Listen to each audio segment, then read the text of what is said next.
नमस्कार दर्शक बंधु मु परशुराम दास आपण मानू पूर्व पक्ष को स्वागत करुछि। दर्शक बंधु साधारणतः राजनीति रे कौनसी गुरुत्वपूर्ण फाइल हजिजिबा बा लुचेई देबा केवल एक साधारण प्रशासनिक त्रुटि नुहे। यह पछरे रहिछि अनेक गुप्त रहस्य बड़ बड़ चेहरा को राजनैतिक क्षेत्र रे बंचाइबार चक्रांत एवं क्षमतार अपव्यवहार। आपण माने जानी छंती निकटरे आम राज्यर मुख्यमंत्री मोहन चरण माझी कार्यालय दुईटी गुरुत्वपूर्ण फाइल हजि जाइछि बोली कुहा जाउछि। एई फाइल दुईटी हजि जाइछि किंबा चोरी होइछि सेथि नेई कैपिटल थाना रे एफआईआर दायर होइथिला। पुलिस तदंत कला। पूर्वतन आईएएस तथा पूर्वतन नवीन सरकार प्रभावशाली ऑफिसर मानू समन जारी करागला किंतु एकमात्र ऑफिसर मनोज मिश्र पुलिस निकट रे हाजर हेले। अपर पक्षरे राजेश वर्मा यूएन बेहेरा एवं नवीन पट्टनायकंकर सबुठु प्रिय तथा अति निकटतर एवं विश्वस्त प्रभावशाली ऑफिसर तमिलनाडु निवासी भैरव कार्तिकेयन पांड्यान हाजर होई नांती। आरंभ हो जाइछि तांकर लुचकाली खेल। एई लुचकाली खेल किपरि आरंभ होइछि ताहा आजिर पॉलिटिकल भागवत रे आलोचना करिबा। काहींकि से आरंभ करिसंती फाइल चोरी मामला रे लुचकाली खेल। आपण माने देखुथांतु पूर्व पक्ष। मोर आपण मान को अनुरोध आम चैनल को लाइक करंतु, सब्सक्राइब करंतु आउ बंधु मानक सहित अधिक अधिक शेयर करंतु।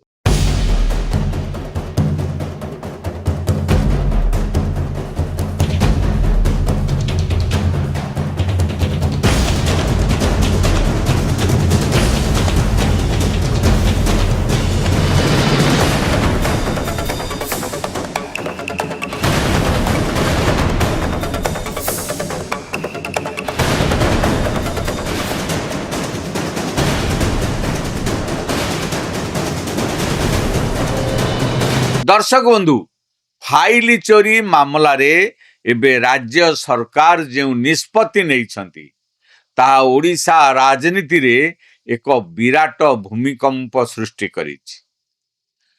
हजि जाइथिबा दुईटी फाइल मध्यरु गोटिए हेउछि स्वामी लक्ष्मणानंद सरस्वती हत्याकांड संपर्कित तदंत कमिशन रिपोर्ट और अन्यटी हैला श्रीमंदिर रे रत्न भंडार चाबी हजिजिबा संपर्कित तदंत रिपोर्ट। स्वामी लक्ष्मणानंद सरस्वती एई संवेदनशील तदंत रिपोर्ट फाइल केउ आड़े गला, किए याकु लुचेई देला बा चोरी करी नेला। नवीन सरकारंकर ऑफिसर माने धर छुआ न देबा परे एहार तदंत भार एबे मोहन सरकार सीधा सड़क क्राइम ब्रांच को हस्तांतर करिसंती। यह केवल एक निर्देश नुहे, यह एक स्पष्ट संकेत। यह गोटे संकेत जे अतीत जो माने शासन क्षमता रे थाई तदंत रिपोर्ट को चापी देबा को अपचेष्टा करिथिले, जो माने स्वामी लक्ष्मणानंद सरस्वती हत्या पछर असली चेहरा को लुचेइबा को चेष्टा करिथिले, एबे सेमानंक गଳାରେ क्राइम ब्रांच रो तदंत फास निश्चित भावे कसी हेबाकु जाउछि। पंचायत निर्वाचन निश्चित भावरे बीजेपी सरकार बीजेडी अमलर किछि अधिकारी को बांधिबा पई मनस्थ करिथिबा कुहा जाउछि। मतदाता मानंकर एही मनोवृत्ति बंचिबा पई मोहन सरकार एभली पदक्षेप नेबाकु जाउछंती जहाकु केंद्रीय बीजेपी नेतांक समर्थन थिबा एबे आलोचना हेउछि। कारण अतीत रे निर्वाचन परे परे अनेक बीजेडी समर्थित अधिकारी माननकु केंद्रीय सहायता रे सेमानकु केंद्रीय डेपुटेशन को छाड़ी दिया जाइछि। राज्य सरकार सेमानक उपरे कोनोसी पदक्षेप नेबाक पई सेतेबेले सक्षम होई नथिले। दर्शक बंधु टिके गभीर भावे आपण माने चिंता करंतु। स्वामी लक्ष्मणानंद सरस्वती हत्याकांड ଓଡ଼ିଶା ଇତିହାସରେ ସବୁଠାରୁ ଦୁଃଖଦ ଏବଂ ଚର୍ଚ୍ଚିତ ଘଟଣା। କନ୍ଧମାଳର ଜନଜାତିଙ୍କ କଲ୍ୟାଣ ଏବଂ ସେବା ପାଇଁ ଜୀବନ ଦେଇଥିବା ଜଣେ ସାଧୁଙ୍କୁ ନୃଶଂସ ଭାବେ ହତ୍ୟା କରାଯାଇଥିଲା। ବର୍ଷ ବର୍ଷ ଧରି ଓଡ଼ିଶାବାସୀ ନ୍ୟାୟ ଅପେକ୍ଷାରେ ଥିଲେ, କିନ୍ତୁ ପୂର୍ବତନ ବିଜେଡି ସରକାର ସମୟରେ ତଦନ୍ତ କମିଶନ ରିପୋର୍ଟକୁ ଜନସାଧାରଣଙ୍କ ସାମ୍ନାକୁ ଅଣାଗଲା ନାହିଁ। କାହିଁକି ଅଣାଗଲା ନାହିଁ? କାରଣ ଯଦି ଏ ରିପୋର୍ଟ ସର୍ବସାଧାରଣରେ ପ୍ରକାଶ ପାଇଥାନ୍ତା, ଅନେକ ଚେହେରା ଉପରୁ ପରଦା ହଟି ଯାଇଥାନ୍ତା, ଯାହା ଫଳରେ ନବୀନ ପଟ୍ଟନାୟକଙ୍କ ବିଜେଡି ସରକାର ଉପରକୁ ଆଞ୍ଚ ଆସିଥାନ୍ତା ବୋଲି ସେମାନେ ଜାଣିଥିଲେ। ଆଉ ଏବେ ଜଣା ପଡୁଛି ଯେ ସେହି ଫାଇଲ ସିଏମରୁ ଚୋରି ହୋଇଛି। ମୋହନ ମାଝୀ ସରକାର ଏହି ମାମଲାକୁ ଯେଉଁଭଳି ଭାବେ ଗୁରୁତର ସହ ନେଇଛନ୍ତି, ତାହାର ଦୁଇଟି ସ୍ପଷ୍ଟ ଆଭିମୁଖ୍ୟ ଏବେ ଆମ ସାମ୍ନାକୁ ଆସିଛି। ପ୍ରଥମ ଆଭିମୁଖ୍ୟ ହେଲା, ସରକାର କେବଳ ଫାଇଲ ଖୋଜୁନାହାନ୍ତି, ବରଂ ଫାଇଲ ଚୋରି କରିଥିବା ବା ଲୁଚେଇ ରଖିଥିବା ମାଷ୍ଟର ମାଇଣ୍ଡଙ୍କୁ ଧରିବାକୁ ଚାହୁଁଛନ୍ତି। ଯେତେ ବଡ଼ ପ୍ରଭାବଶାଳୀ ଆଇଏଏସ୍ ଅଫିସର ବା ପୂର୍ବତନ ଅଧିକାରୀ ବା ଅଫିସର ହୁଅନ୍ତୁ ନା କାହିଁକି, ଏପରିକି ଭୈରବ କାର୍ତ୍ତିକେୟନ ପାଣ୍ଡିଆନଙ୍କ ଭଳି ବ୍ୟକ୍ତି ଯଦିଓ ସମନକୁ ଏଡ଼େଇବାକୁ ଚେଷ୍ଟା କରୁଛନ୍ତି, କ୍ରାଇମବ୍ରାଞ୍ଚ ତଦନ୍ତ ଆରମ୍ଭ ହେବା ପରେ ଏହି ଲୁଚକାଳି ଖେଳ ବେଶୀ ଦିନ ଆଉ ଚାଲିପାରିବ ନାହିଁ। ଦ୍ୱିତୀୟ ଆଭିମୁଖ୍ୟ ହେଲା, ଅନ୍ୟପଟେ ସରକାର ସ୍ୱାମୀ ଲକ୍ଷ୍ମଣାନନ୍ଦ ସରସ୍ୱତୀଙ୍କ ସ୍ମୃତି ଓ ବଳିଦାନକୁ ସମ୍ମାନ ଜଣାଇବା ପାଇଁ ଗୋଟିଏ ପରେ ଗୋଟିଏ ବଡ଼ ଘୋଷଣା କରିବାରେ ଲାଗିଛନ୍ତି। ଫୁଲବାଣୀ ମେଡିକାଲ କଲେଜକୁ ସ୍ୱାମୀ ଲକ୍ଷ୍ମଣାନନ୍ଦ ସରସ୍ୱତୀଙ୍କ ନାମରେ ନାମିତ କରାଯାଇଛି। ସରକାର ଏହି ନିକଟରେ ଏକଥା ଘୋଷଣା କରିଛନ୍ତି। ତାଙ୍କର ଜଲେଶପଟା ଆଶ୍ରମକୁ 13 କୋଟି ଟଙ୍କାର ସ୍ୱତନ୍ତ୍ର ଆର୍ଥିକ ସହାୟତା ଯୋଗାଇ ଦିଆଯାଇଛି। ଲକ୍ଷ୍ମଣାନନ୍ଦ ସରସ୍ୱତୀଙ୍କ ଜୀବନୀ ଓ ସଂଘର୍ଷକୁ ନେଇ ପୁସ୍ତକ ଉନ୍ମୋଚିତ ହୋଇସାରିଛି। ଆଉ ଏହି ପୁସ୍ତକ ଉନ୍ମୋଚନ ଉତ୍ସବରେ ଅତିଥି ଭାବେ ଅନ୍ୟ କେହି ନୁହେଁ, ସଂଘର ଅତ୍ୟନ୍ତ ପ୍ରଭାବଶାଳୀ ଦ୍ୱିତୀୟ କ୍ଷମତା କେନ୍ଦ୍ର କୁହାଯାଉଥିବା ଦତ୍ତାତ୍ରେୟ ହୋସାବଲେ ଏଥିରେ ମୁଖ୍ୟ ଅତିଥି ଥିଲେ। ପବିତ୍ର ଜନ୍ମାଷ୍ଟମୀ ଦିନ ସ୍ୱାମୀଜୀଙ୍କ ପୁଣ୍ୟତିଥି ପାଳନ କରାଯାଏ। ତା ପୂର୍ବରୁ ସରକାରଙ୍କ ଏହି ପଦକ୍ଷେପ ଏବଂ କ୍ରାଇମବ୍ରାଞ୍ଚ ତଦନ୍ତ ସ୍ପଷ୍ଟ କରୁଛି ଯେ ସରକାର ସ୍ୱାମୀଜୀଙ୍କ ପ୍ରତି ସଚ୍ଚା ଶ୍ରଦ୍ଧାଞ୍ଜଳି ଦେବା ସହ ଦୋଷୀଙ୍କୁ କାଠଗଡ଼ାରେ ଛିଡ଼ା କରିବାକୁ ସମ୍ପୂର୍ଣ୍ଣ ପ୍ରତିଶ୍ରୁତିବଦ୍ଧ। 2008 ମସିହାର ବିଜେପି ନେତାମାନେ ଯେପରି କ୍ଷମତା ଲୋଭରେ ବିଜେଡି ସରକାର ଠାରୁ ସମର୍ଥନ ପ୍ରତ୍ୟାହାର କରିନଥିଲେ, କିନ୍ତୁ ପରେ ନବୀନ ପଟ୍ଟନାୟକ ଯେଉଁଭଳି ଭାବେ ବିଜେଡି ବିରୁଦ୍ଧରେ ବା ବିଜେଡି ସହିତ ବିଶ୍ୱାସଘାତକତା କଲେ, ସେହି ବିଶ୍ୱାସଘାତକର ପ୍ରତିଶୋଧ ନେବା ପାଇଁ ଏବେର ମୋହନ ସରକାର ସମ୍ପୂର୍ଣ୍ଣ ଭାବରେ ପ୍ରସ୍ତୁତି କରିଛନ୍ତି ଏବଂ ସେହି ଅନୁସାରେ କାମ କରୁଛନ୍ତି ବୋଲି ଏବେ ରାଜନୀତିକ ମହଲରେ ଆଲୋଚନା ହେଉଛି। ଏବେ ଆସନ୍ତୁ ନଜର ପକାଇବା ମୁଦ୍ରାର ଅନ୍ୟ ପାଖଟି ଉପରେ। ଗୋଟିଏ ପଟେ ବିଜୁ ଜନତା ଦଳ ଏବଂ ପୂର୍ବତନ ମୁଖ୍ୟମନ୍ତ୍ରୀ ନବୀନ ପଟ୍ଟନାୟକଙ୍କ କ୍ୟାମ୍ପରେ କ'ଣ ଚାଲିଛି? ଯେତେବେଳେ ଫାଇଲ ଚୋରି ଘଟଣା ଥାନାକୁ ଗଲା, ନବୀନ ପଟ୍ଟନାୟକଙ୍କ ନିକଟତର ବାବୁମାନଙ୍କୁ ପୋଲିସ ସମନ କଲା, ଠିକ୍ ସେହି ସମୟରେ ହଠାତ୍ ନବୀନ ପଟ୍ଟନାୟକ ଦିଲ୍ଲୀ ଗସ୍ତରେ ଗଲେ। ତେଣୁ ପ୍ରଶ୍ନ ଉଠୁଛି, ଏହି ଗସ୍ତର ଅସଲ ଉଦ୍ଦେଶ୍ୟ କ'ଣ ଥିଲା? ରାଜନୈତିକ ସମୀକ୍ଷକମାନେ କହୁଛନ୍ତି, ନିଜର ଆପଣାର ଅତି ନିକଟତର ଅନୁଗତ ଭୈରବ କାର୍ତ୍ତିକେୟନ ପାଣ୍ଡିଆନଙ୍କୁ ତଦନ୍ତ ପରିସରରୁ ବଞ୍ଚାଇବା ପାଇଁ ଏବଂ ନିଜ ସୁରକ୍ଷା ପାଇଁ ଦିଲ୍ଲୀ ଦରବାରରେ ସେ ଚେଷ୍ଟା କରୁଥିଲେ, କିନ୍ତୁ ସେହି ଚେଷ୍ଟା ସମ୍ପୂର୍ଣ୍ଣ ବିଫଳ ହେଲା। ବିଫଳ ହେବା ପରେ ଦିଲ୍ଲୀରେ ଚାଲିଥିବା ସିଜେପି ଆନ୍ଦୋଳନକୁ ସମର୍ଥନ ଦେବା ପାଇଁ ସେ ବିଜୁ ଜନତା ଦଳର ଛାମୁଆ ସଂଗଠନର ନେତା ଏବଂ ନେତ୍ରୀମାନଙ୍କୁ ଦିଲ୍ଲୀ ଡକେଇଥିଲେ। ସେମାନେ ଦିଲ୍ଲୀ ମଧ୍ୟ ଯାଇଥିଲେ, କିନ୍ତୁ କ'ଣ ହେଲା? କିନ୍ତୁ ସେମାନେ ସେହି ଆନ୍ଦୋଳନରେ ସେଠାରେ ସାମିଲ ହେଲେ ନାହିଁ ସତ, କିନ୍ତୁ ପରେ ନବୀନ ପଟ୍ଟନାୟକ ସିଜେପି ଆନ୍ଦୋଳନ ସମର୍ଥନରେ ଏବଂ କେନ୍ଦ୍ରମନ୍ତ୍ରୀ ଧର୍ମେନ୍ଦ୍ର ପ୍ରଧାନଙ୍କ ବିରୋଧରେ ଅନେକ ମନ୍ତବ୍ୟ ଦେଲେ। ଦିଲ୍ଲୀରୁ ଫେରିବା ପରେ ନବୀନ ପଟ୍ଟନାୟକ ଏବଂ ବିଜେଡିର ଆଚରଣକୁ ଟିକେ ଆପଣମାନେ ଲକ୍ଷ୍ୟ କରନ୍ତୁ। ହଠାତ୍ ବିଜେଡିରେ ଯେଉଁ ଅସ୍ଥିରତା ଏବଂ ହତାଶା ଦେଖାଯାଉଛି ତାହା ପୂର୍ବରୁ କେବେ ଦେଖାଯାଇନଥିଲା। ଯେଉଁ କଂଗ୍ରେସକୁ ବିଜେଡି ବର୍ଷ ବର୍ଷ ଧରି ବିରୋଧ କରି ଆସୁଥିଲା, ହଠାତ୍ ଅସରପା ବା ଅନ୍ୟାନ୍ୟ କଂଗ୍ରେସ ନେତୃତ୍ୱାଧୀନ ଆନ୍ଦୋଳନକୁ ବିଜେଡି ସମର୍ଥନ ଜଣାଇଛି।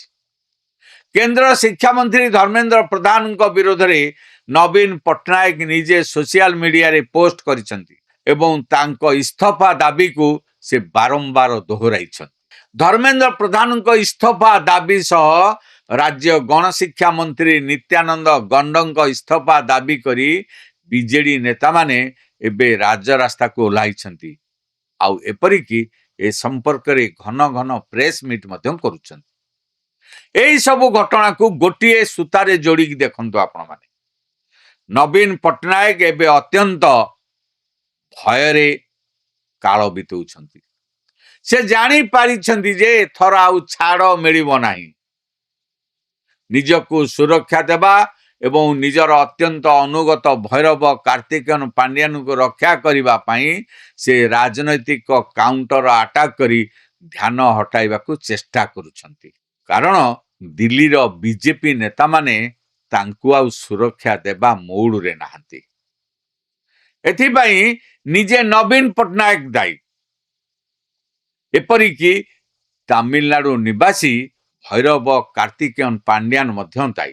କାରଣ ରାଜ୍ୟସଭା ନିର୍ବାଚନର ପୂର୍ବରୁ ଏବଂ ରାଜ୍ୟସଭା ନିର୍ବାଚନ ପରେ ବିଜୁ ଜନତା ଦଳ ଯେଭଳି କଂଗ୍ରେସ ମନସ୍କ ହୋଇଛି ତାହା କେନ୍ଦ୍ରୀୟ ବିଜେପି ନେତାଙ୍କ ହୋସ ଉଡ଼େଇ ଦେଇଛି।